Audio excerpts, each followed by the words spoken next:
કેમ છો દોસ્તો? આજે હું લઈને આવી છું તમારા માટે એક ચટપટો અને ઝડપથી બની જતો એવો નાસ્તો, અને એ પણ ઘરમાં પડેલી વસ્તુઓથી.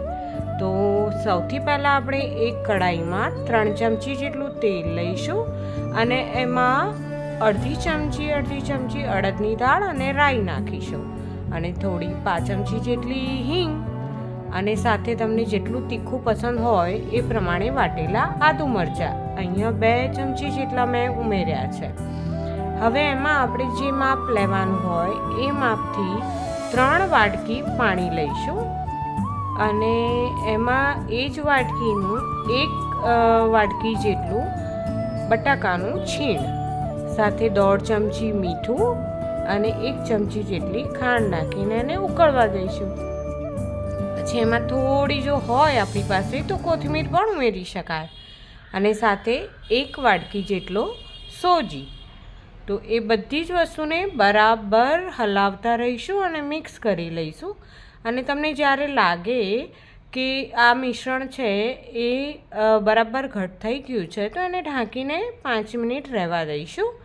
પછી એને એક વાસણમાં કાઢી બરાબર મસળી અને એમાંથી નાના ગોળા વાળી લઈશું.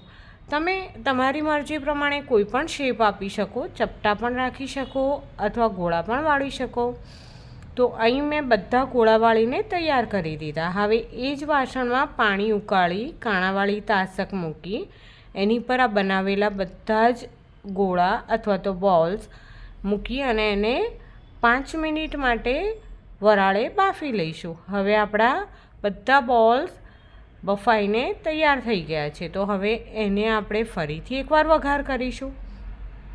તો વઘાર માટે 1 ચમચી તેલ, અડધી ચમચી રાઈ અને 1 ચમચી જેટલા તલ લઈશું, અને સાથે થોડું લાલ મરચું અથવા તો મેથીઓ મસાલો પણ લઈ શકીએ.